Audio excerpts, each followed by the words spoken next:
Bismillah, Assalamualaikum warahmatullahi wabarakatuh. Waalaikumsalam warahmatullahi wabarakatuh.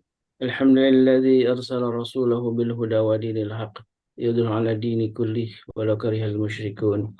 Asyhadu an la ilaha illallah wa asyhadu anna Muhammadan abduhu wa rasuluh.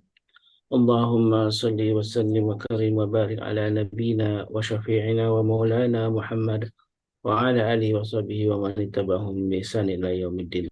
Amma ba'd.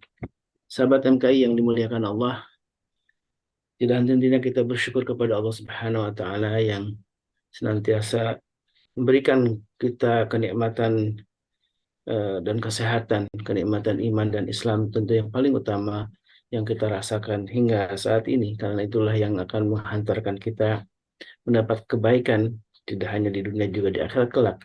Itu yang paling utama. Dan rasa syukur kita tentunya juga kepada Allah Subhanahu wa taala yang telah membersamai kita, selalu bersama dengan orang-orang yang insya Allah orang-orang soleh yang selalu berada di majelis ilmu, dan di pagi dan setiap pagi kita selalu berusaha untuk memperbaiki diri dengan menambah ilmu, dan inilah ilmu yang insya Allah akan memberikan keselamatan kita di dunia dan akhirat. Sahabatku yang dimuliakan Allah, salawat dan salam kita haturkan selalu kepada Nabi kita Muhammad alaihissalam yang selalu menjadi teladan bagi kita semuanya, teladan yang memberi kita kebaikan untuk diri kita dan keluarga kita, dan mudah-mudahan karena kita kecintaan kita terhadap sunnah-sunnahnya, kita akan disandingkan bersama umatnya yang tegak di atas sunnah Nabi kita Muhammad SAW, dan kelak akan mendapatkan syafaat dari beliau. Amin Allahumma amin. Sahabatku yang dimuliakan Allah, di pagi ini masih tema tentang Hisnul Muslim. Hisnul itu adalah perisai ya. Perisai sebagai seorang Muslim itu adalah dengan doa.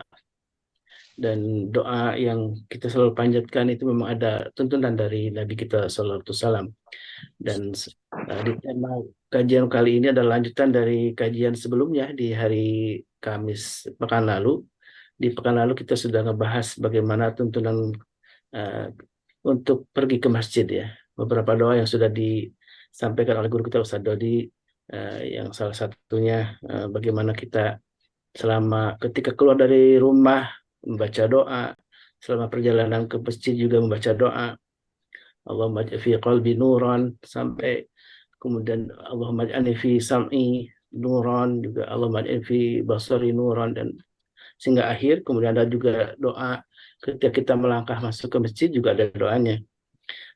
Selain sholawat kepada Nabi kita Muhammad SAW, yang disunahkan ketika memasuki masjid juga membaca Allahumma ftah li abwaaba rahmatik. Dan ketika berada di masjid ini juga ada sebuah tuntunan yang insya Allah akan dijelaskan oleh guru kita Ustaz Dodi Al-Jambari. Assalamualaikum Ustaz, kaifa halukum? Waalaikumsalam warahmatullahi wabarakatuh. Nahnu bi khair, alhamdulillah wabarakatuh. Dan mudah-mudahan semuanya juga jamaah yang berada di sini selalu dalam kebaikan ya, dalam keberkahan Allah. Amin. Karena kita saling mendoakan, selalu mendoakan, dan ini adalah sebuah sunnah Nabi Sallallahu Alaihi Wasallam untuk selalu saling mendoakan sesama Muslim. Baik, saat ini kita tema lanjutan ya tentang bagaimana Hisnul Muslim, yaitu sebuah perisai bagi seorang Muslim dengan doa dan beberapa doa yang dituntun oleh Rasulullah di masjid. Apa saja dan apa yang harus dilakukan, ini yang paling penting saja. Setelah berdoa tentu apa yang dilakukan di masjid yang menjadi sunnah dari Nabi kita alaihissalam. Waalaikumsalam masykur Ustaz. Baik, syukran jazakumullah khair. Bismillah. Salatu wassalamu ala Rasulillah. Assalamualaikum warahmatullahi wabarakatuh. Waalaikumsalam warahmatullahi Warahmatullahi wabarakatuh. Alhamdulillah. Nahmaduhu wa nasta'inuhu wa nastaghfiruh wa na'udzu billahi min syururi anfusina wa min sayyiati a'malina. May yahdihillahu fala mudilla lahu wa may yudlil falan tajida lahu waliyan mursyida.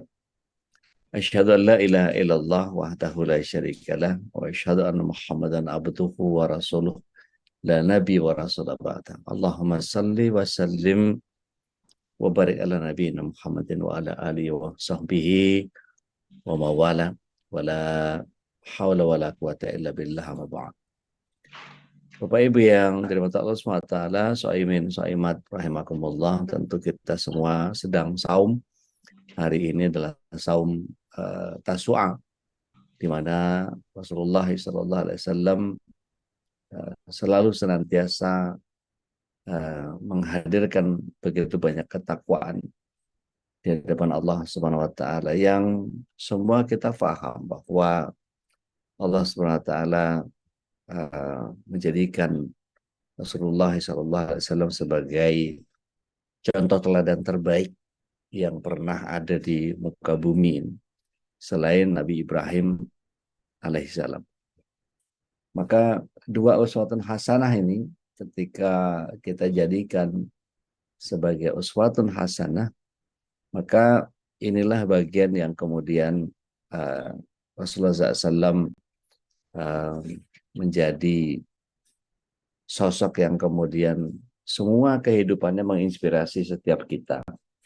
Nah, kali ini kita akan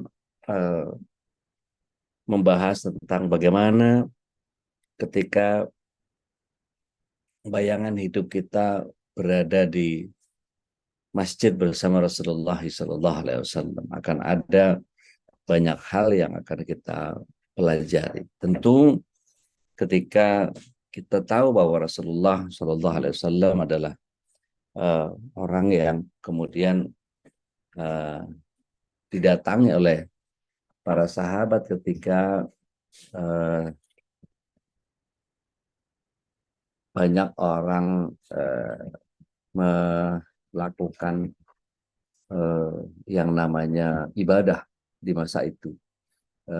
Kita tahu ya, pada mulanya Rasulullah SAW bersama dengan sahabat itu, kita pahami bahwa belum ada azan ketika itu. Dan ketika Rasulullah SAW mendirikan masjid pertama kali di Kuba, itu adalah bagian yang kemudian setiap kita jadi harus mempelajari.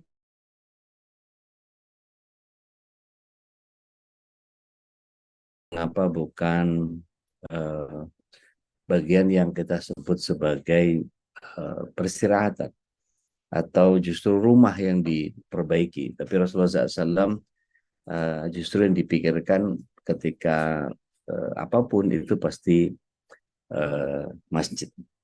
Sehingga seperti yang Ustaz Khalis tadi sampaikan, bahwa masjid ini menjadi bagian yang disebut sebagai sentra kegiatan. Dan Abdullah bin Zaid ketika itu mengamati bahwa Rasulullah SAW berkeinginan untuk mencari cara dalam memberitahukan waktu sholat. Tapi beliau belum juga menemukan.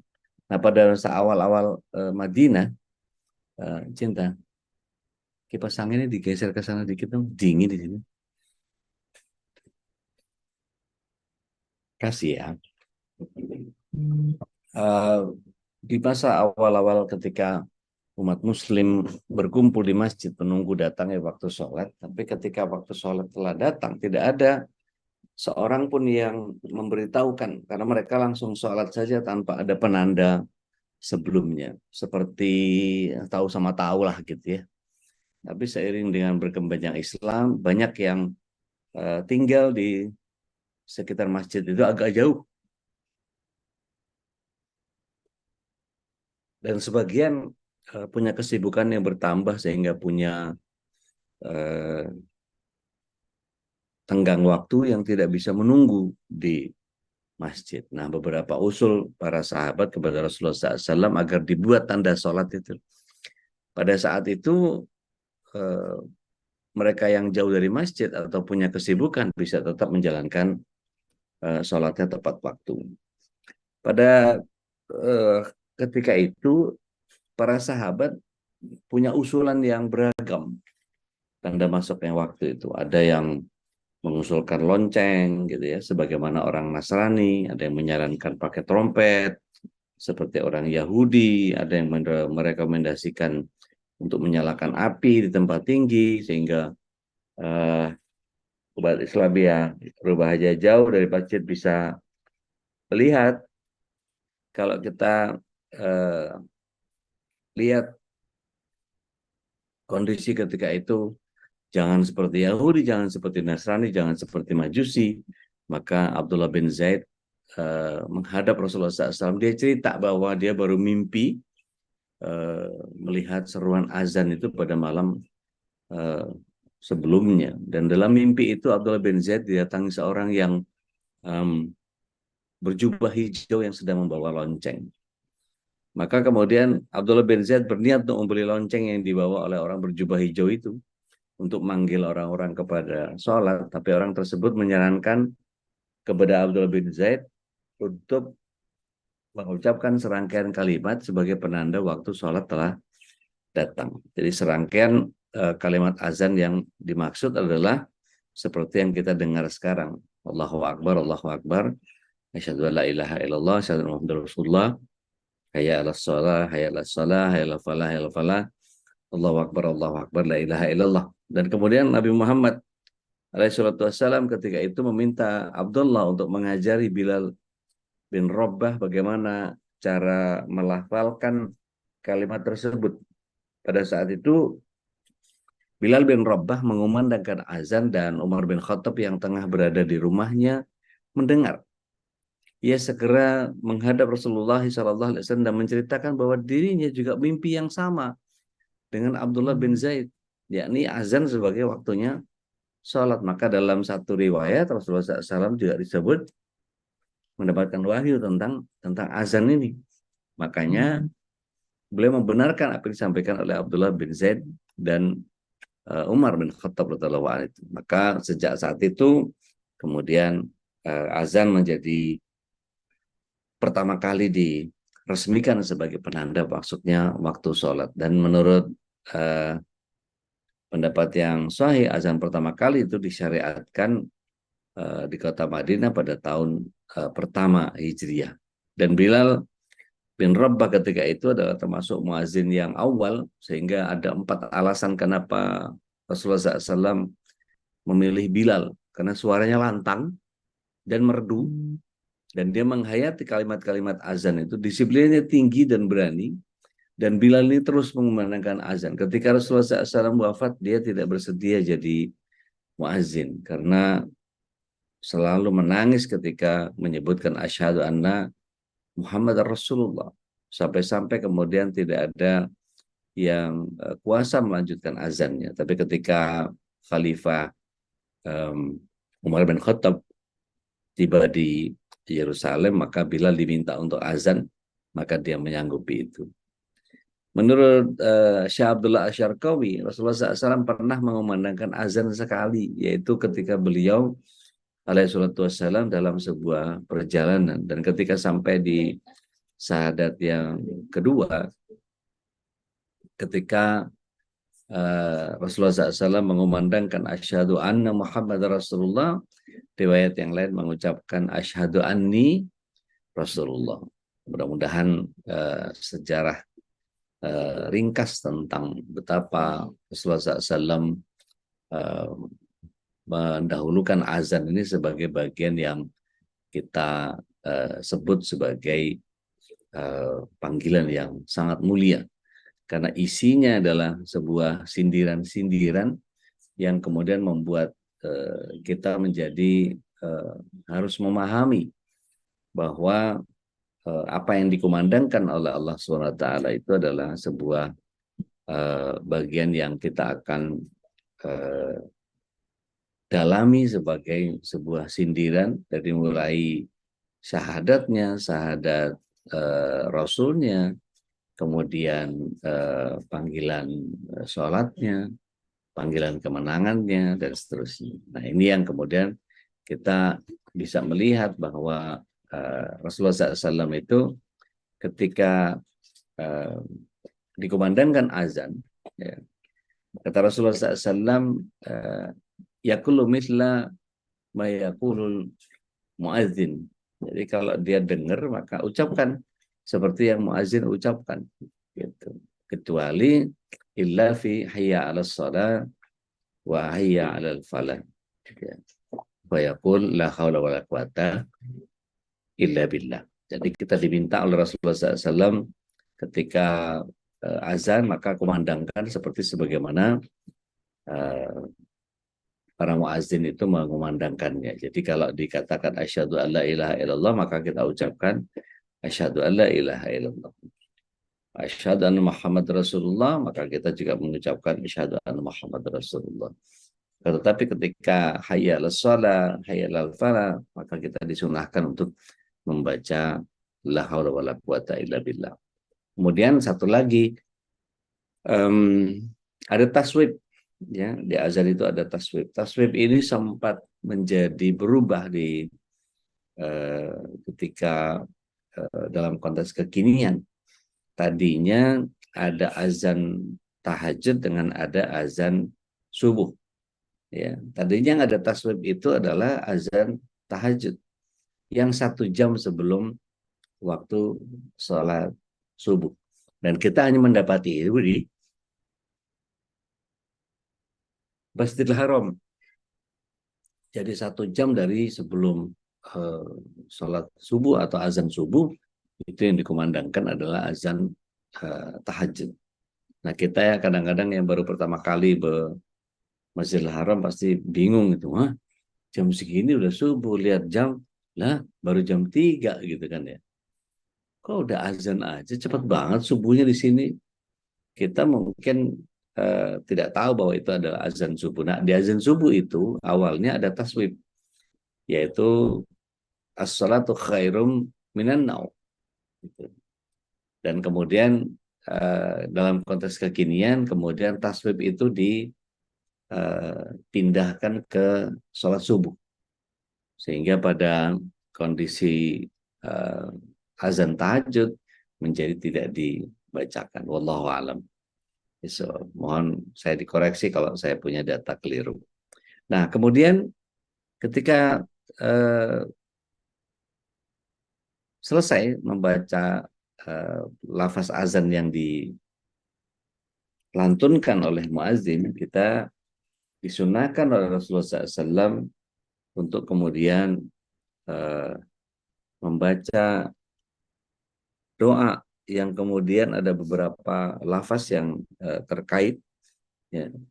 Jadi ketika membaca la ilaha illallah, kita diminta untuk membaca la ilaha illallah Muhammad Rasulullah sallallahu alaihi wasallam, kemudian wa ana asyhadu an la ilaha illallah wahdahu la syarikalah wa asyhadu anna Muhammadan abduhu wa rasuluh. Raditu billahi rabba wa bi Muhammadin rasula wa bil Islam madina. Dan ini dibaca setelah muazin membaca syahadatnya, begitu. Dalam beberapa riwayat dinyatakan seperti itu.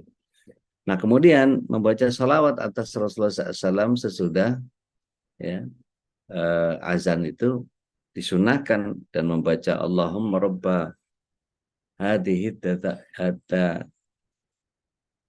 watidamah wassalatul qa'imah ati Muhammad al-wasila wal fadila wa ba'athu maqamam mahmuda alladhi wa'addah, sampai di situ saja. Kemudian boleh menambahkan dengan innaka la tukhliful bi'ad. Jadi ini doa yang disunahkan ketika kita mendengar azan. Jadi meminta kepada Allah SWT wasilah derajat di surga yang akan diberikan kepada Rasulullah SAW, dan beliau bisa menempati tempat yang Allah janjikan. Kemudian berdoa untuk diri sendiri antara azan dan iqamat, karena antara azan dan iqamat waktu itu adalah doa yang mustajab, begitu ya. Dan ketika kita bicara tentang di antara azan dengan qomat, itu dari hadisnya Abdullah bin Mughaffal, ya. Abdullah bin Mughaffal menyatakan bahwa Rasulullah SAW membiarkan seseorang yang sholat setelah azan maghrib, kemudian di kesempatan yang lain Rasulullah SAW memberikan satu statement mengokohkan bahwa dibolehkan melakukan sholat di antara dua azan. Jadi antara azan dan iqamat itu baina adanain sholatun, kata Rasulullah SAW sampai 3 kali. Sampai kemudian Rasulullah SAW menyatakan di kali yang ketiga, manil aba, bagi yang mau. Jadi kalau kita mau melaksanakan sholat 2 rakaat di antara azan dan iqamat itu diperbolehkan. Jadi ini termasuk sunnah yang takriyah awalnya, tapi kemudian karena Rasulullah SAW menyampaikan, maka dia menjadi sunnah yang sifatnya qauliyah.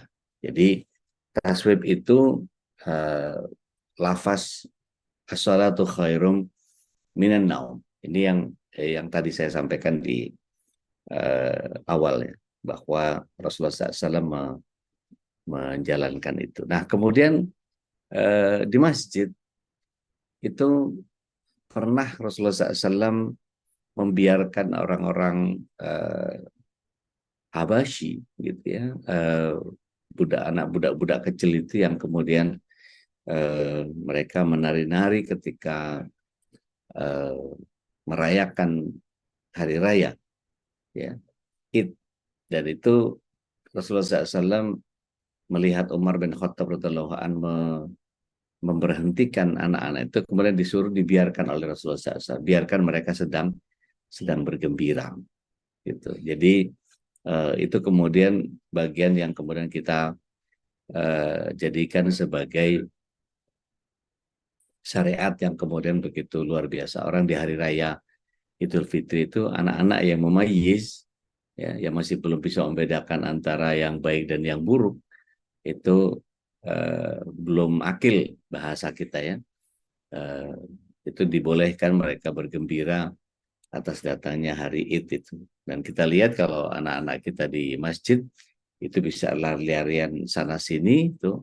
Kadang-kadang ada yang suka galak tuh sama anak-anak tuh. Hei, bisa diem nggak gitu ya? Padahal sebetulnya biarkan saja. Mereka sedang menikmati masjid itu sebagai tempat yang menyenangkan buat mereka. Kalau bapaknya galak-galak, yang jagain masjid galak-galak, mereka jadi nggak mau ke masjid, nanti mainnya di mana kalau nggak di masjid, gitu kan ya. Ada seorang imam di Mesir yang kemudian ketika anak-anak itu justru diajak main, ya, main kereta-keretaan sambil ngafalin murojaah ayat, sambil sholawatan, sambil apa segala macam, sehingga anak-anak itu merasa senang di masjid, bukan menjadi sebuah tempat yang membosankan dan seterusnya. Nah, Bapak Ibu yang dirahmati Allah SWT, begitu pula ketika kita memahami bahwa ada kondisi-kondisi di mana ketika azan itu berkumandang, maka ini saatnya di mana kita melakukan sholat, begitu ya. Dan di dalam sholat itu ada yang kita pelajari sebagai doa iftitah, gitu ya, atau istiftah, gitu ya. Yang ini kemudian kalau kita sama-sama buka di dalam aplikasi apa doanya, gitu ya, itu ada bacaan terkait azan itu, ada sholawat, ada sesuai dengan keinginan dan seterusnya ketika doa itu. Dan kemudian kata Rasulullah SAW dengan menjawab azan itu,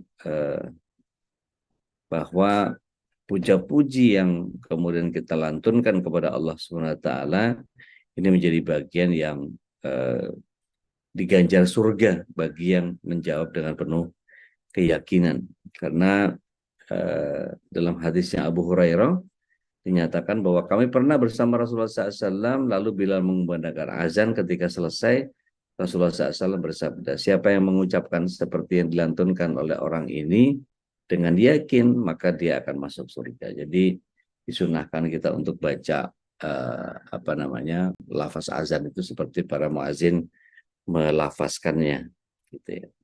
Nah, kemudian setelah azan itu ada banyak hal yang berkait dengan doa yang kemudian kalau kita perhatikan di dalam mengerjakan sholat itu ada bagian yang kemudian kita sebut sebagai fikih sholat. Nah, ini sedikit saya ulas tentang bagaimana seseorang itu sholat, di mana iftitah ini menjadi bagian yang kemudian harus kita fahami sebagai jangan buru-buru untuk kemudian mengerjakan sholat. Sedangkan Rasulullah SAW meminta kita untuk memahami secara benar sholat itu yang seperti apa. Maka Rasulullah SAW meminta kita untuk mengerjakan sholat itu, shollu kama ra'aitumuni usolli, gitu ya. Kemudian ada beberapa doa iftitah atau doa istiftah atau doa pembuka yang kita kenal. Itu ada sekitar 14 lafaz yang kita seringkali menggabungkannya sampai 4 atau 5 lafaz, gitu ya. Ini dari yang pertama, Allahumma ba'id baini wa baina khotoyaya kama ba'atta bainal masyriqi wal maghrib, dan seterusnya. Itu adalah bagian yang pertama. Bisa juga membaca subhanaka Allahumma wa bihamdika wa tabarakasmuka dan seterusnya, gitu ya. Bisa juga dengan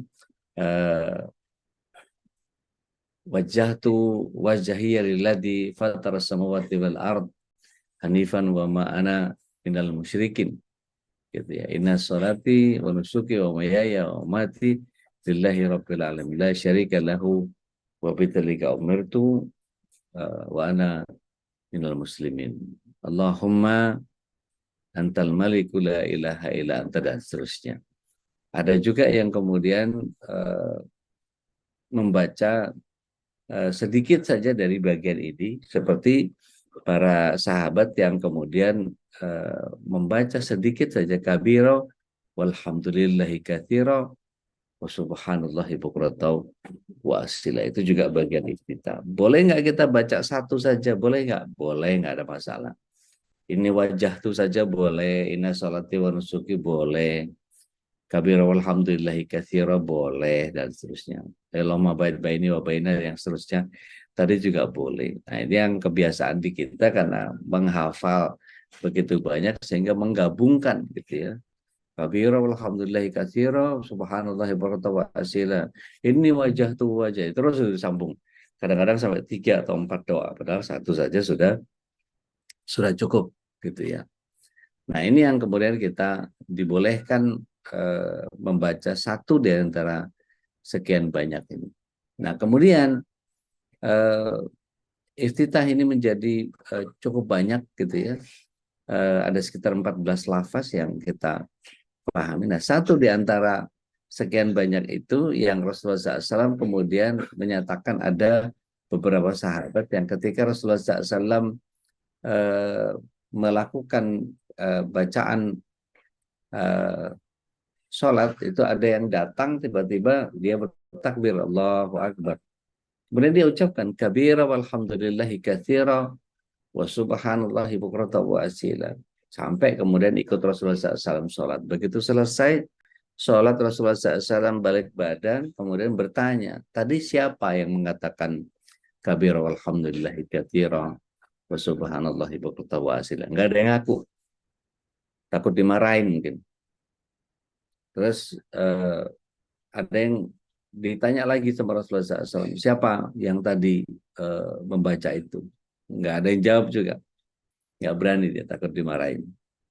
Sampai yang ketiga, Rasulullah SAW, siapa di antara tadi yang membaca lafaz kabir alhamdulillah katsira wa subhanallahi wa asila, sesungguhnya malaikat begitu banyak yang turun mencatat lafaz yang dia ucapkan, saya ya Rasulullah. Ya, karena nggak dimarahin jadi ngacung dia. Gitu. Maka sejak itu dibolehkan kita membaca hanya kabira walhamdulillah katsira wa subhanallahi bukratan wa asila. Dan Rasulullah SAW suka menggonta-ganti mana lafaz iftitah atau istiftah tadi sebagai bagian daripada sholatnya beliau kepada Allah Subhanahu wa taala. Nah, ini mungkin perlu kita fahami tentang betapa sholat itu adalah bagian yang kemudian harus kita pahami sebagaimana Rasulullah SAW menyampaikan kepada kita, "Shallu kama ra'aitumuni usolli." Gitu ya. Dan ini yang setiap kita menjadi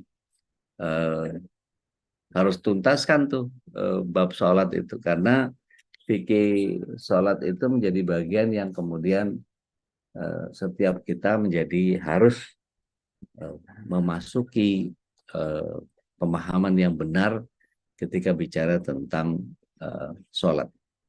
Dan sholat itu adalah bagian yang kemudian kita apa istilahnya harus betul-betul benar memahami fikih sholat itu.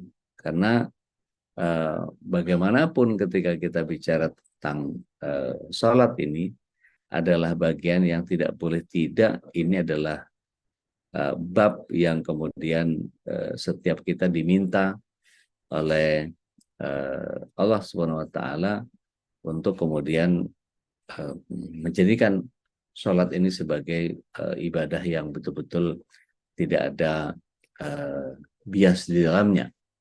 Ya, sehingga ketika kita bicara tentang fikih sholat itu kita perlu mempelajari kitab sholat gitu ya, dan ini harus harus dibahas secara mendetil gitu ya, karena kalau kita bicara tentang perbedaan di antara para ulama, ini kita akan bahas sedikit gitu ya, bagaimana kitab sholat yang kita harus pelajari. Kita ini Ahlus Sunnah wal Jamaah yang kemudian menyatakan bahwa kita ini ikut kepada 4 mazhab gitu ya. Sehingga ketika kita bicara tentang 4 mazhab, berarti Ahlus Sunnah wal Jamaah itu tidak mengadopsi imam yang lain.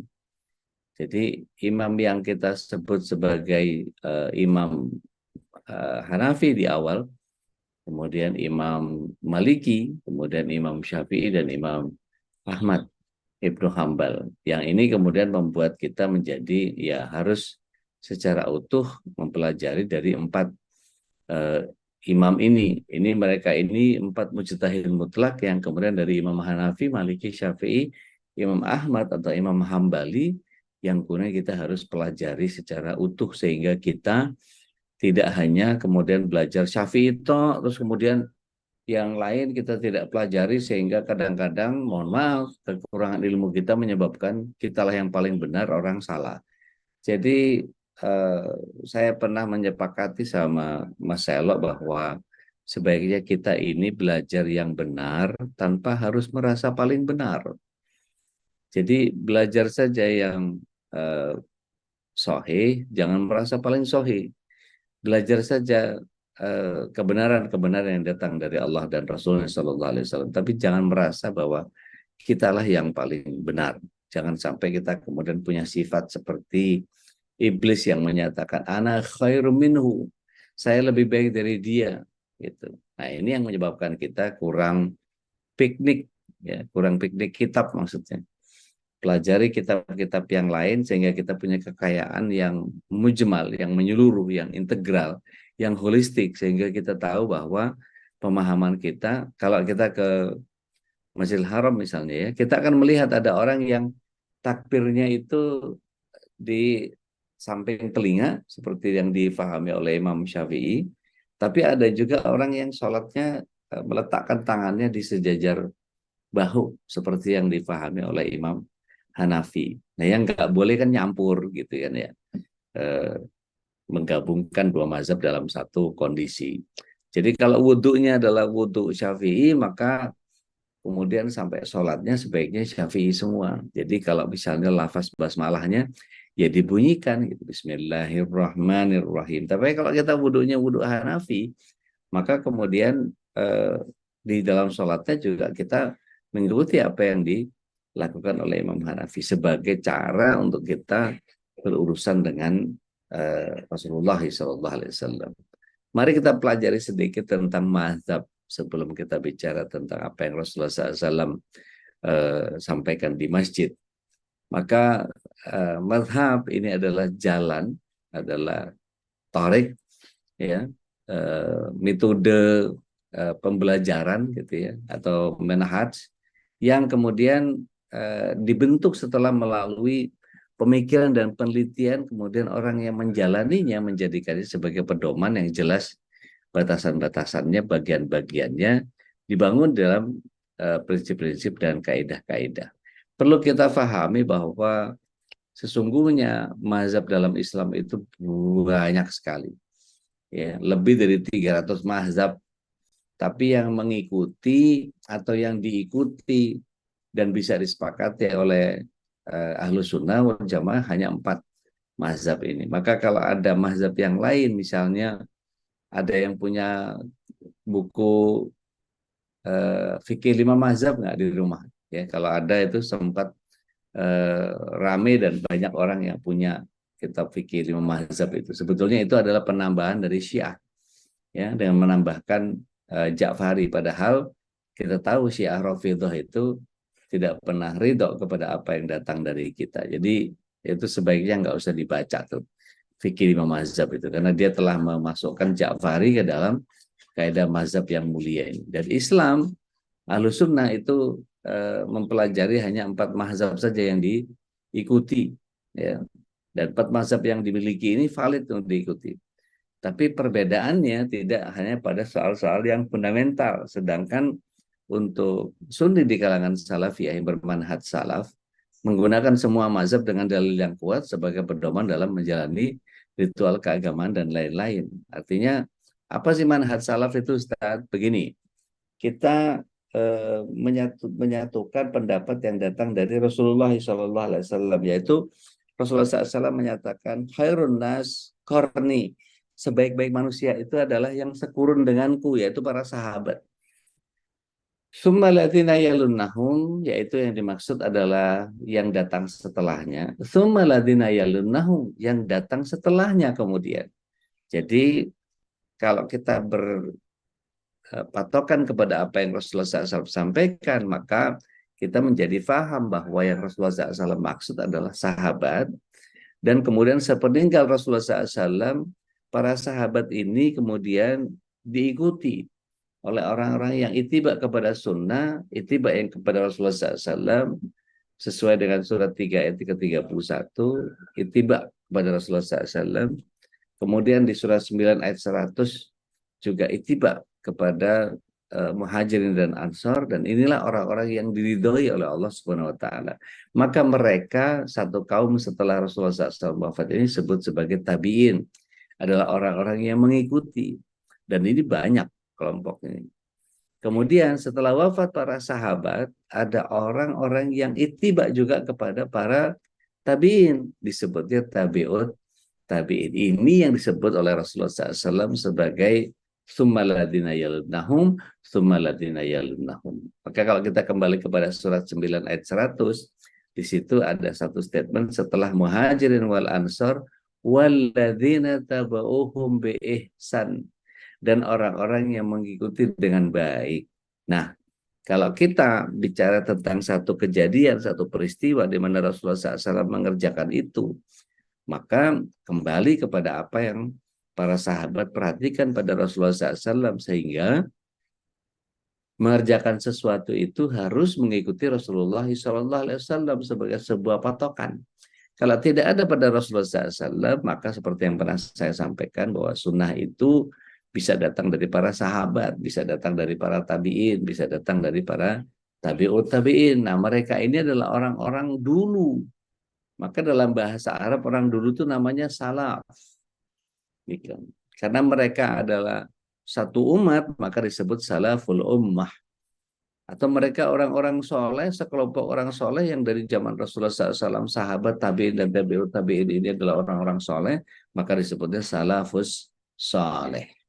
Gitu. Maka manhaj kita, mazhab kita adalah berpegang kepada manhaj salaf, yang kemudian kalau kita lihat pesantren-pesantren ada yang dinamakan pesantren salafiyah, maksudnya caranya cara-cara yang mengikuti cara kuno gitu ya, cara yang terdahulu. Maka mana kalau misalnya terjadi sesuatu kejadian yang kita percaya adalah saksi yang ahli tentang itu atau saksi mata, pasti saksi mata lebih kuat, lebih absah pemahamannya. Begitu juga dengan empat mazhab ini, Abu Hanifah atau disebutnya Imam Hanafi, beliau ini tinggal di Kufah. Kufah itu Babilonia dulu atau Parsi, sekarang Irak, Iran. Jarang sekali para sahabat yang datang ke sana. Salah satu di antaranya adalah Hisham bin Urwah, yang kemudian ketika sepuh beliau baru pindah ke sana dan hafalannya banyak hilang ketika ada di sana, maka beliau yang awalnya adalah perawi hadis yang thiqah, akan tetapi ketika pindah ke sana beliau mulai pikun karena sudah uzur, dan kemudian banyak hadis-hadisnya yang tertolak dari beliau, termasuk Ibunda Aisyah yang dinikahi Rasulullah SAW di usia 9 tahun itu datang dari beliau, gitu ya. Nah, itu seru tuh kalau kita bicara mustalah hadis seperti itu. Kemudian Imam Abu Hanifah ini kemudian punya murid namanya Imam Malik. Nah, Imam Malik ini kemudian difahami oleh begitu banyak orang sebagai disebut pendiri mazhab Maliki, gitu ya. Padahal beliau hanya sekedar mensarikan saja dari apa yang beliau fahami. Begitu juga Imam Malik ini pernah didatangi oleh seorang anak muda umur 9 tahun, kemudian namanya Muhammad bin Idris. Beliau bilang kepada Imam Malik, saya ingin belajar darimu. Kata anak kecil ini, Muhammad bin Idris ini, dia katakan, aku sudah hafal. Maka dites sama Imam Malik, coba bab ini, coba bab ini, bab ini. Maka Muhammad bin Idris kecil ini bisa mengulang murojaahnya dengan tepat sekali. Dan kemudian kelak dewasa beliau menjadi Imam Syafi'i, gitu ya. Umur 7 tahun sudah hafal Quran. Dan kitab Al-Muwatta'nya Imam Malik itu sudah dihafal ketika beliau umur 9 tahun. Nah, wafat Imam Abu Hanifah, wafat Imam Malik, kemudian tinggal Imam Syafi'i, maka kemudian Imam Ahmad Ibnu Hambal, ya, kemudian belajar kepada Imam Syafi'i. Maka Imam Hambali ini dikenal sebagai orang yang meneruskan apa yang datang dari Imam Abu Hanifah, meneruskan dari apa yang datang dari Imam Malik, dan kemudian meneruskan dari apa yang datang daripada Imam Syafi'i. Nah, ketika kita bicara sholat, ketika kita bicara pemahaman sederhana, izin saya memberikan satu resume tentang betapa para imam ini punya pandangan tertentu tentang sholat. Nah, kita yang harus lapang dada, harus berbesar hati ketika apa yang kita lakukan selama ini adalah bagian yang mungkin bisa dikatakan sebagai suatu kesempitan pemahaman. Sehingga kita maunya saya Syafi'i aja gitu. Karena rata-rata di Indonesia ini semua adalah rata-rata Syafi'i. Maka kita sebagai ahlu sunnah wal jamaah tidak boleh hanya ansih kepada Syafi'i saja. Karena kalau kita lihat Abu Hanifah saja menyatakan gitu ya, beliau disebut juga Nu'man bin Thabit, beliau menyatakan bahwa kewajiban mengambil hadis sebagai dalil dan meninggalkan pendapat-pendapat yang bertentangan tentangnya. Maka beliau menyatakan, bila satu hadis itu benar, maka itulah mazhabku, kata Imam Abu Hanifah. Kenapa beliau mengatakan seperti itu? Sekali lagi saya katakan bahwa para sahabat itu tidak banyak yang pergi ke Kufah, sehingga tidak banyak riwayat yang disampaikan kepada orang-orang penduduk Persia, gitu ya. Tidak banyak orang yang menuju ke Babilonia ketika itu. maka para sahabat juga tidak banyak meriwayatkan hadis yang kemudian sampai kepada itu. Tadi saya sampaikan bahwa salah satunya adalah Hisham bin Urwah yang ketika uzur beliau berpindah ke sana, maka yang terjadi beliau sangat berhati-hati Imam Hanafi ini untuk kemudian membuat satu fatwa, tapi beliau betul-betul berhati-hati jadi hanya berdasarkan pemahaman yang beliau fahami saja. Artinya karena tidak banyak para sahabat yang ke sana, maka sangat sedikit apa yang beliau peroleh dari keseluruhan hadis. Kita perlu tahu ya bahwa 200.000 sahabat ketika itu berpencar ke seluruh antero dunia dan kemudian menyebarkan Islam ini dengan sangat luar biasa. Dan kita perlu paham bahwa Imam Hanafi menyatakan bahwa tidak dibolehkan bagi seseorang untuk mengambil pendapat kami bila tidak mengetahui dari mana kami mengambilnya. Dalam sebuah riwayat disebutkan bahwa haram bagi orang yang tidak mengetahui dalilku, kata Imam Hanafi, ya, berfatwa dengan pendapatku. Maka kemudian kita harus mempelajari, oh Imam Hanafi begini, dari mana dia ngambilnya, gitu ya. Nah, itu kemudian baru kita dudukkan persoalannya. Kemudian beliau mengatakan juga, apabila aku mengemukakan satu pendapat yang bertentangan dengan kitab Allah dan khabar dari Rasulullah SAW, hendaklah kalian meninggalkan pendapatku. Artinya beliau tidak merasa paling benar dengan pendapatnya karena masih sangat menghargai bahwa luasnya pemahaman kita dalam khazanah keilmuan. Nah, begitu juga ketika kita pahami bahwa orang-orang yang berkata tentang Imam Hanafi, dikatakan bahwa Abdullah bin Abdul Mubarak menyatakan, kalau Allah SWT tidak menolong saya melalui Abu Hanifah dan Sufyan Ats-Tsauri, ini seorang ulama tabi'in, maka saya hanya akan seperti orang yang biasa saja. Kemudian kepada Sufyan Ats-Tsauri, ya, wahai Abu Abdullah, orang yang paling jauh dari perbuatan ghibah adalah Abu Hanifah. Jadi Abu Hanifah ini terkenal, rahimahullah ta'ala, terkenal dengan orang yang tidak pernah menggibah. Kalau kita kan masih sempat yang ngomongin, ada ustadz ini, ada ustadz itu, ada si ini, ada si itu, melakukan ini dan seterusnya gitu ya. Tapi beliau tidak pernah gibah kepada musuh-musuhnya. Kemudian beliau Sufyan Ats-Tsauri menimpal, demi Allah dialah orang yang paling berakal dan dia tidak meninggalkan atau menghilangkan kebaikannya dengan perbuatan gibah.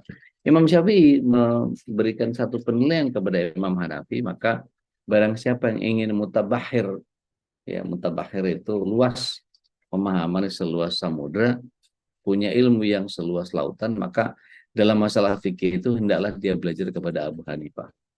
Masya Allah. Ini menurut Imam Syafi'i. Begitu juga Imam Malik, ya, Malik bin Anas bin Malik bin Amr, itu beliau adalah lahir di Madinah dan meninggal di tahun 800.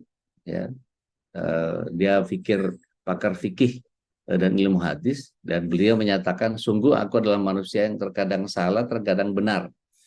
Maka lihatlah pendapatku, jika sesuai selaras dengan Al-Quran Sunnah maka ambillah, tapi setiap yang tidak sesuai dengan Al-Quran dan Sunnah tinggalkan pendapatku.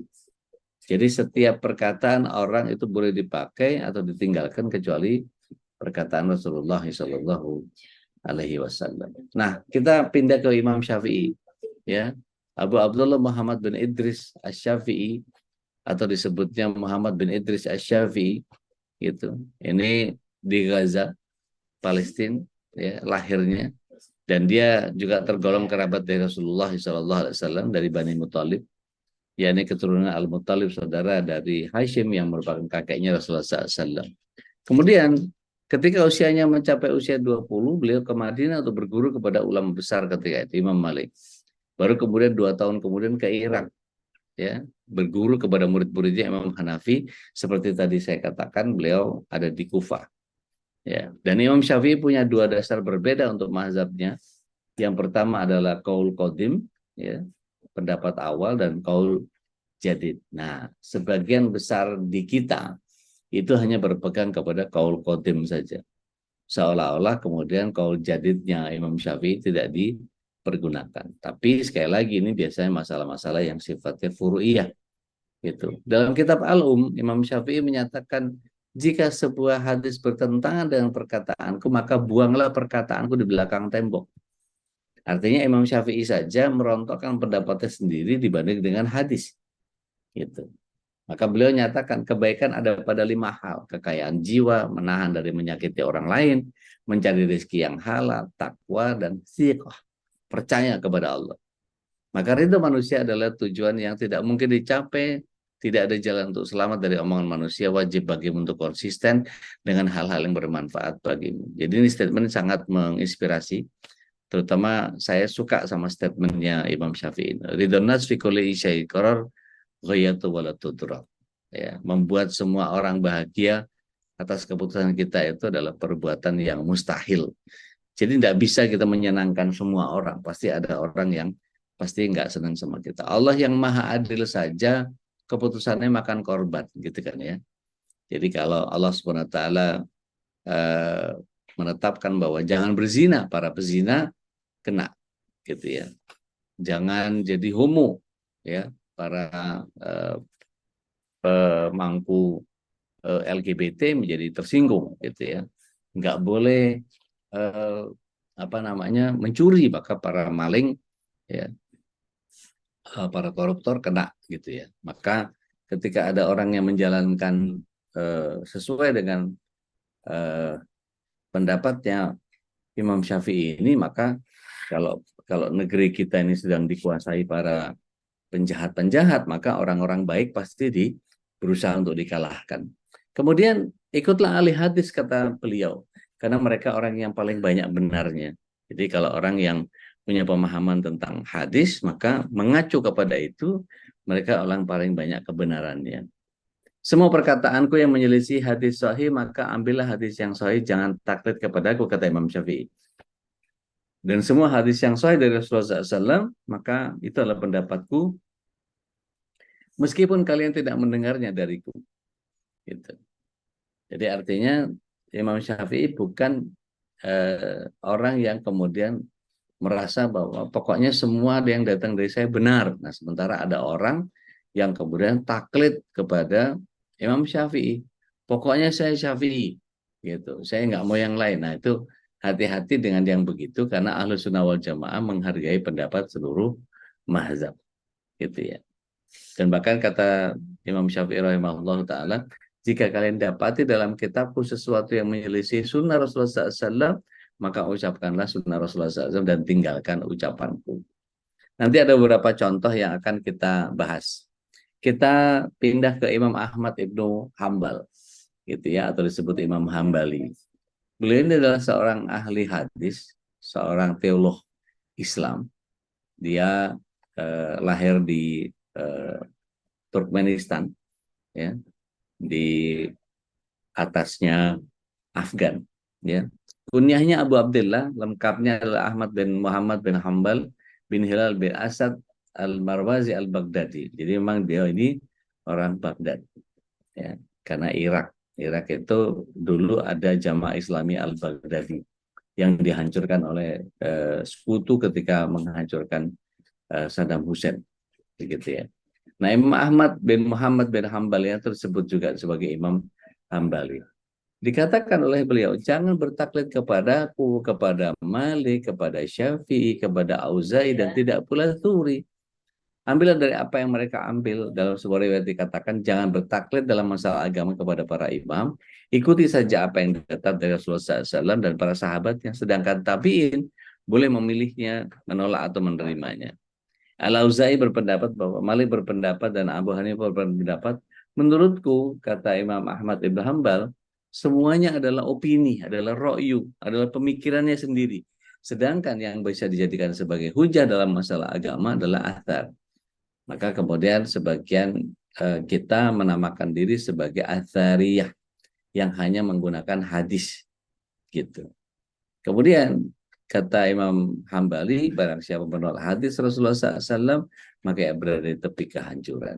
Jadi kalau kita memperhatikan semua pendapat para ulama itu, semua ulama mujtahid mutlak menyampaikan pesan bahwa jika ada pendapat yang berbeda dengan Al-Quran dan Sunnah yang sahih, maka tinggalkan pendapat mereka, gunakan Al-Quran dan Sunnah yang sahih. Dalam surat 4 ayat ke-59, Allah SWT menyatakan, A'udzubillahi minasyaitonir rajim, ya ayyuhalladzina amanu ati Allah wa ati Rasul wa ulil amri minkum fa in tanaza'tum fi syai'in farudduhu ila Allah wa rasuli in kuntum tu'minuna billahi wal yawmil akhir dalika khairu wa ahsanu ta'wila. Wahai orang-orang yang beriman, taatlah Allah dan taatlah Rasul dan kepada para pemimpin di negerimu.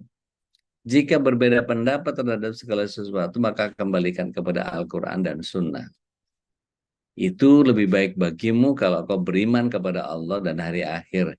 Dan yang demikian itu jauh lebih baik hasilnya atau hasil akhirnya. Jadi ketika ini yang kita pahami, kita akan tahu tuh. Perhatikan warna yang hijau itu, hijau tua itu Hanafi. Ya, ada yang hijau tua sekali itu Hambali. Yang hijau muda atau Tosca itu Maliki, ya, Sudan sampai ke Maroko, Algeria dan seterusnya. Ya, ada Syafi'i yang biru, dan kita Indonesia ya termasuk sebagian Afrika sampai Djibouti itu rata-rata Syafi'i, fi amanillah. Maka kalau kita lihat dari Syiah itu ada Ismaili, ada Ja'fari, ada Zaidi, ada yang lain-lain gitu, itu bertebaran di beberapa tempat. Nah, nanti kita bahas bab sholat nih, karena bagian bab sholat ini yang menjadi sangat luar biasa kalau kita pretelin satu-satu. Tidak akan pernah bisa tuntas kita bicara tentang Rasulullah SAW karena 23 tahun dari apa yang Rasulullah SAW jalankan, baik 10 tahun di Mekah maupun 13 tahun di Madinah, gitu ya.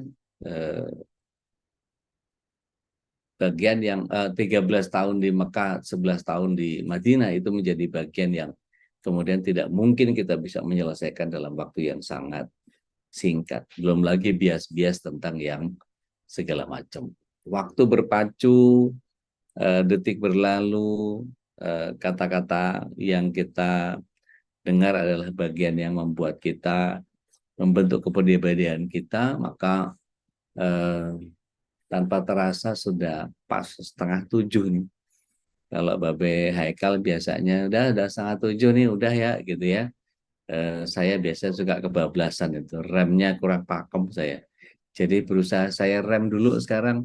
Saya kembalikan lagi ke Ustadz Khalis untuk sementara kita bisa tambah diskusi. Koreksi saya kalau keliru, perbaiki apa yang saya sampaikan, fahami yang perlu difahami secara sederhana. Insya Allah kita bisa mendapatkan manfaat dari agama ini.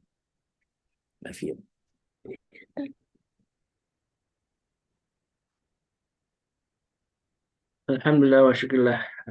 Jazakallah khairan Ustaz. Kita Kata, kasih remnya 10 menit aja Ustaz ya. Karena ini pembahasan mangga. panjang, kayak baru pengantar nih.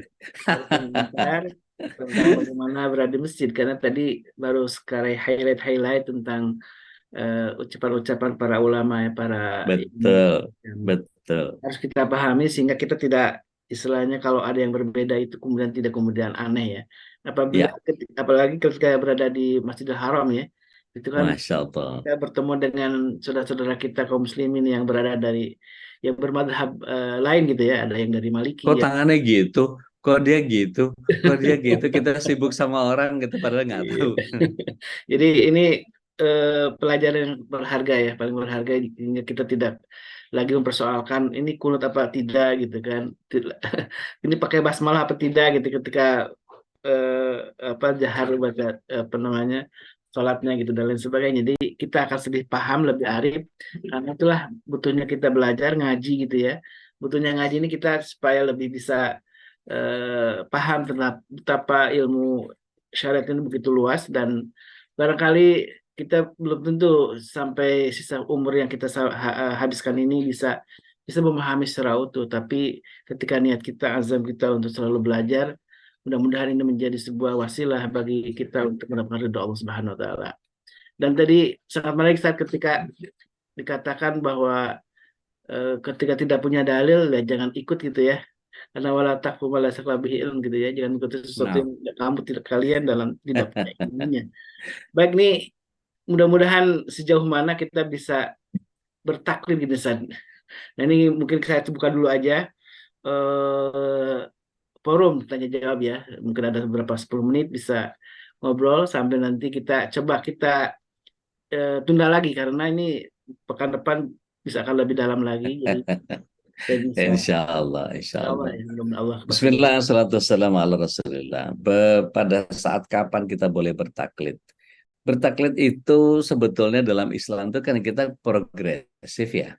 Fahami yang ada, kita pahami. Pertama misalnya kita belajar tentang, oh saya dapatnya dari guru saya begitu, ya sudah kerjakan saja dulu kalau memang ada dalilnya. Tapi kalau kemudian dalam perkembangannya kita ternyata menemukan yang lain, maka kita boleh berpindah kepada satu eh, perbaikan, satu koreksi-koreksi yang kemudian kita pahami yang tadinya salah menjadi kita koreksi gitu. Contoh misalnya wudhu gitu ya. Imam Syafi'i rahimahullahu taala menggunakan surat yang ke-5 ayat yang ke-6. Tuh, yuk coba kita fastabiqul khairat.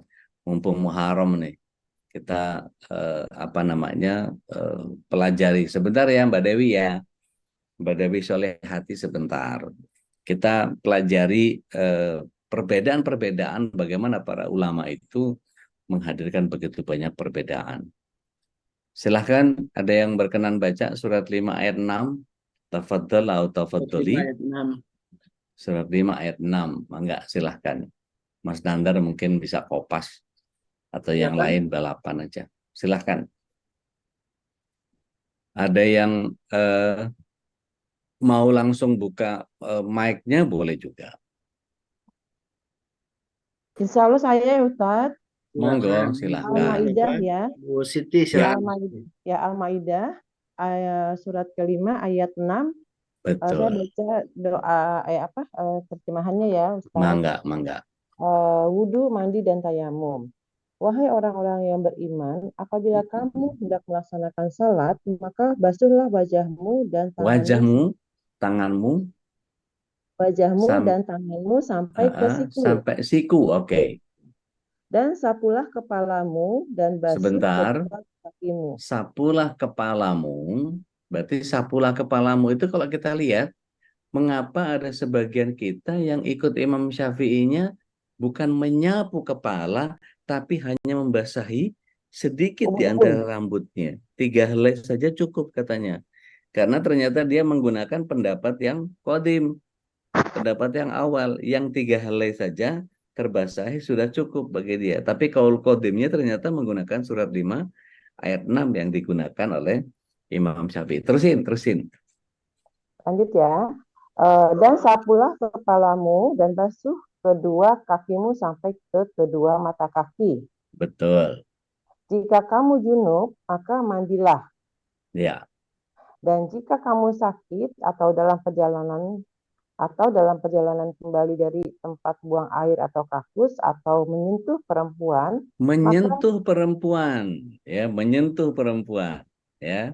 Jadi kalau kadarnya Imam Syafi'i, kita kemudian kalau senggolan menjadi batal, menyentuh perempuan menjadi batal, gitu kan ya. Baik, sampai sini dulu. Kemudian kita berpindah kepada pendapatnya Imam Abu Hanifah. Silahkan dibuka surat yang ke-19 ayat ke-20, surat Maryam. Ayo, mangga silahkan. Boleh Bu Siti. 19 surat 19 ayat 20. Oke. Bismillahirrahmanirrahim. Dia Maryam berkata, bagaimana mungkin aku mempunyai anak laki-laki padahal tidak pernah ada orang atau laki-laki yang menyentuhiku dan menyentuhku. Ya, menyentuhku. Terusin. Dan aku bukan seorang pezina. Nah, baik. Kalau kita perhatikan bahasa menyentuh di surat 5 ayat 6 dengan bahasa menyentuh di surat 19 ayat 20, Allah Subhanahu wa taala menggunakan bahasa yang sama. Gitu ya. Lamasya. Gitu.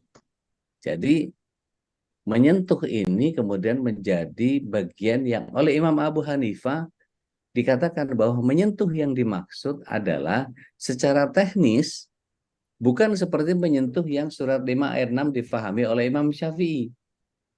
Imam Abu Hanifah menyatakan bahwa menyentuh yang dimaksud itu adalah menyentuh yang sampai punya anak laki-laki seperti Ibunda Maryam nyatakan. Jadi menyentuh yang sampai punya anak laki-laki itu gimana? Berarti secara teknis beliau menjelaskan bahwa yang namanya menyentuh itu adalah masuknya kepala farji, masuknya kepala zakar ke lubang farji dan sampai kemudian keluar sperma dan menjadi anak laki-laki, kan gitu ya. Jadi itu bersentuhan dalam tanda kutip gitu. Maka bersentuhannya Imam Syafi'i difahami fisik gitu ya, tapi bersentuhan versinya Imam Hanafi bermakna majazi.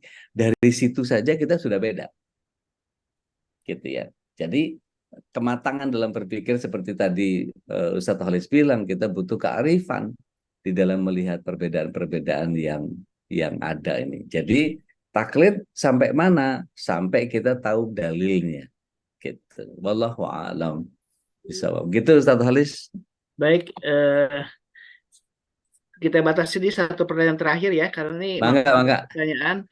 Dan insya Allah kita minggu depan, mudah-mudahan Allah masih beri kita usia waktu Insya ya. Allah. Bu Dewi silahkan Bu Dalam Dewi. lagi ini Bu Dewi Solihatin nih, sebagai pertanyaan terakhir ya. Ya, Assalamualaikum warahmatullahi wabarakatuh. Waalaikumsalam warahmatullahi wabarakatuh. Ini mungkin enggak keluar dari materi, tapi sepertinya berkaitan ya. Kan begini, ibu saya kan udah uzur gitu ya.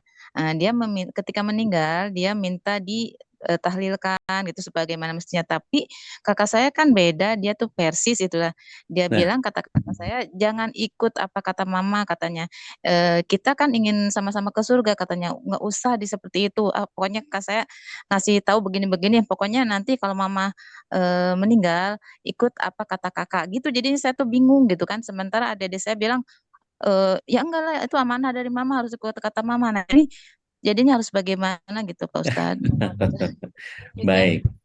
Baik. Bismillah, wassalatu wassalamu ala rasulillah. Tadi di surat 4 ayat ke-59 di ruang chat juga masih ada disebut bahwa jika terjadi perbedaan pendapat maka kembalikan kepada Al-Quran dan As-Sunnah. Jadi kalaulah orang tua kita meminta kepada kita sesuatu yang tidak ada syariatnya, maka ada satu riwayat yang menyatakan la ta'atin fi makhlukin fi maksiatil khaliq. Tidak ada ketaatan kepada manusia dalam rangka bermaksiat kepada Allah SWT. Mari kita lihat tahlilan itu apa sih, gitu kan ya? Tahlilan itu kan melafazkan doa-doa tahlil, membacakan doa-doa yang kemudian tidak ada unsur kesyirikan di dalamnya, maka sebagai sebuah bagian lafaz doa tidak masalah, gitu. Dari sisi lafaz doanya, gitu ya. Tapi kemudian ketika menjadi satu ritual yang diharuskan, gitu ya, sebagai sebuah pemahaman banyak orang, gitu ya, seolah-olah kalau nggak ditahlilin itu kayak ngubur kucing gitu. Masa nggak pakai tahlilan kan gitu bahasanya gitu ya kalau orang di kita. Maka di sini kita butuh kearifan mana yang kira-kira dalilnya lebih kuat gitu. Ketika kita lihat bagaimana Rasulullah SAW memperlakukan para sahabat, para istri yang wafat lebih dulu kepada beliau, apakah juga ada ritual seperti tahlilan itu? Ternyata kita perlu tahu bahwa tahlilan itu baru ada sekitar setelah Sunan Kalijaga membuat satu pembelokan ritual Hindu gitu ya. Dulu biasanya orang itu potong kepala kebo terus kemudian dilarung di apa namanya dibuang ke laut gitu ya. Terus kemudian potong ini dan segala macam. Ketika paceklik, beliau gunakan manfaat itu dengan beberapa statement yang beliau katakan. Ini kan sekarang paceklik. Kalau kita potongin kebo kita potongin hewan ternak kita, nanti kita nggak bisa Makan. berujul sawah lagi gitu, nggak Oh, bisa bertani gitu. iya, iya. Mendingan ini aja kita bikin tumpeng aja. Tumpeng itu adalah bagian di mana menghadirkan sesuatu yang sifatnya tauhid, mengerucut kepada Allah Subhanahu wa taala. Ayo kita bikin tumpeng, terus kemudian itu dulu filosofinya, kalau orang-orang dulu tuh tahu betul itu kenapa pergedelnya kecil-kecil, kenapa dadar telurnya dipotongin suwir-suwir halus Iya. begitu, kenapa urap, kenapa ayamnya bukan yang satu utuh kemudian dipotong kecil-kecil, kenapa, dan seterusnya. Itu filosofi semua supaya kebagi rata semua, dan kemudian dibikin tumpeng itu supaya mengarah kepada Allah Subhanahu wa taala. Kenapa nasinya nasi kuning dan seterusnya, itu ada cerita yang kemudian menjadi sangat luar biasa kalau kita bicara tentang filosofi tumpeng itu sendiri. Makanya kalau ngelihat tumpeng sekarang terus kok jadi bertrap-trap begitu, bulat makin kecil makin ke atas kemudian dan seterusnya gitu ya. Itu menjadi variasi gitu kan ya. Sekarang ada tomatnya bergede-gede, apalah segala macam, dan biar tambah kenyang orang makan gitu ya. Padahal dulunya nggak seperti itu, dan beliau meminta kepada bagian yang kemudian, kalau di Kerajaan Demak dulu itu cara beliau Sunan Kalijogo itu untuk menghadirkan akulturasi budaya dari Hindu ke Islam itu menjadi sangat luar biasa yang beliau lakukan. Jadi kalau kita lihat tata kota yang sekarang ada di kota-kota besar di Jawa terutama, itu biasanya masjid di bagian baratnya, belakangnya ada alun-alun, kemudian kantor-kantor pamong praja di sekitar alun-alun itu. Ada kantor polisi, ada kantor kodim, ada penjara, kantor pos, ada bank pemerintah, ada apalah segala macam itu, sampai pamong praja itu ada di sekitar itu. Sehingga ketika misalnya sholat Id itu langsung turun ke alun-alun segala macam dan seterusnya. Nah itu sampai sekarang luar biasa gitu ya. Beliau menggunakan pendekatan akulturasi yang sangat luar biasa. Beliau itu adalah dalam sejarahnya Sunan Kalijogo itu satu-satunya wali yang datang dari khas Indonesia. Beliau yang tahu betul, makanya beliau bikin wayang. Wayang itu kalau dalam kaidah syariat kita tidak boleh menyerupakan orang dengan menggambar. Tapi beliau menjadikan gambarnya cuma sebelah wajah. Makanya wayang itu nggak ada yang matanya dua gitu, sebelah aja, satu di satu sisi saja gitu, dibolak-balik aja gitu. Dan kemudian wayang kulit itu adalah rekayasanya beliau, dan ini belajar dari bangsa Gujarat yang kemudian membawa budayanya ke Indonesia. Dan kita tahu Mahabharata, Ramayana itu datang dari Gujarat, yang kemudian di Indonesia diganti oleh Sunan Kalijogo, ditambahkan elemen-elemen tertentu yang mendasar. Jadi kalau perang segede apapun Bharatayuda sekalipun, itu hanya bisa menang dengan Jamus Kalimosodo. Kalau sudah Jamus Kalimosodo, jejernya itu selesai sudah. Maka perang usai karena Jamus Kalimosodo. Kalimosodo itu sebetulnya kalimat syahadat. Jadi ketika orang mendirikan kalimat syahadat, asyhadu alla ilaha illallah asyhadu Muhammadar Rasulullah, selesai sudah gitu. Maka orang harus selesai dengan keislamannya. Nah, belum lagi bicara tentang ketika itu orang-orang Demak belum tahu tentang Jumatan itu kayak apa, belum tahu tentang Islam itu seperti apa. Maka selipan-selipan di antara para nayaga yang kemudian menabuh-nabuh seperti Sunan Bonang dan seterusnya, itu mereka punya kebiasaan bawa kempul, bawa bonang ini segala macam. Ada yang pegang saron, ada yang pegang, itu dikumpulkan sama beliau, kemudian dijadikan tetabuhan untuk memanggil orang sebelum azan. Nung nung nung nung nung nung, kok rame banget, ada apa ini? Maka orang semua tuh berkumpul karena kenang kenung itu, kemudian berkumpul mereka, tapi dicegat sama Sunan Kalijogo. Hanya boleh masuk ke joglonya Kerajaan Demak, tapi harus keliling lapangan, keliling alun-alun, makanya namanya alun-alun gitu. Maka kemudian harus masuk kepada Ghafura. Apa Ghafura kalau di kita? Gapura. Itu ampunan yang datang dari Allah SWT. Terus membayarnya pakai sekaten, syahadatain. asyhadu alla ilaha illallah wa asyhadu anna Muhammadar Rasulullah. Begitu masuk diajarin wudhu, duduk di kerajaan Demak, begitu selesai nung nung nung nung nung bertatung dung Allahu Akbar, sholat Jumat pertama kali di kerajaan Demak. Gitu. Makanya kalau kita lihat bagaimana Sunan Kalijogo memasukkan unsur samir, ghair, fatruk, bago. Kenalnya apa kita kenalnya? Semar, Gareng, Petruk, Bagong. Dan adanya pada saat kapan? Goro-goro. Cari di Baratayuda, nggak ketemu. Cari di Ramayana, nggak bakal ada. Gitu. Cari di Mahabharata, ada nggak di Semar, Gareng, Petruk, Bagong? Nggak bakal ada. Gitu. Karena samir itu bicara malam-malam, fatruk itu keburukan, gitu ya. Tapi yang pertama adalah ghair dulu. Ghair itu ghairah. Ghairah itu gareng. Gitu. Jadi bicara malam-malam bukan bicara tentang hal yang fatruk, bukan hal yang bagha. Jadi bicara malam-malam bicara manfaat, maka menjadi semar, gareng, petruk, bagong. Gitu. Kalau dalam bahasa Jawa. Maka kemudian ketika dalang-dalang itu juga ustadz, kiai-kiai biasanya dulu itu. Oh iya. Bumi gonjang kanjeng, langit kelap-kelap. Ya, itu bagian yang kemudian kalau kita pelajari luar biasa semua itu pemahaman agama yang kalau kita pelajari bahwa Sunan Ampel itu ternyata Puritan gitu ya, kemudian ada sebagian orang yang abangan, wah itu bicara sejarah panjang tentang bagaimana Islam dikerdilkan oleh begitu banyak sejarah perkembangan agama di Indonesia, seolah-olah Islam ini agama bungsu gitu.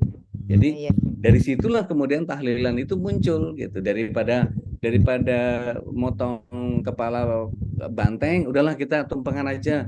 Saya yang mimpin ya, ayo pokoknya kita bagaimana caranya supaya tahlil la ilaha illallah, la ilaha illallah, la ilaha illallah, la ilaha illallah, la ilaha illallah. Tahlilan muncul sebagai sebuah tradisi, sebagai budaya. Oh, begitu ya Ustadz ya. Iya, iya. Jadi kalau Baik, kita Ustadz. lihat bagaimana syariat itu bisa ditegakkan, kita lihat bagaimana keluarga kita dulu memahaminya seperti itu. Jadi kalau nggak tahlilan kayaknya ada yang kurang gitu ya.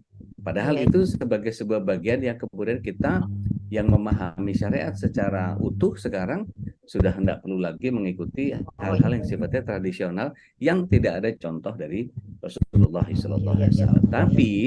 Tapi beberapa kondisi ketika kita melihat bahwa pertentangannya akan menjadi lebih seru nih, orang belum paham, ya udah bikin aja beberapa Tidak perlu 7 hari Ustaz ya, mungkin 3 hari gitu ya. betul. 1 hari cukup. Jadi ada bagian yang kemudian kita kalau buka kitab bab janais itu ternyata Rasulullah SAW membolehkan sampai 3 hari gitu. Nah, sementara nanti ada sejarah tentang 7 harian, 40 harian, 100 harian itu mirip Hindu jadinya gitu. Makanya kemudian Sunan Kalijogo itu betul-betul menjaga, membelokkan kepada bagian. Contoh gini deh, ketika kita misalnya, ini kan saya bilang progresif tadi ya, sejauh mana kita boleh taklid.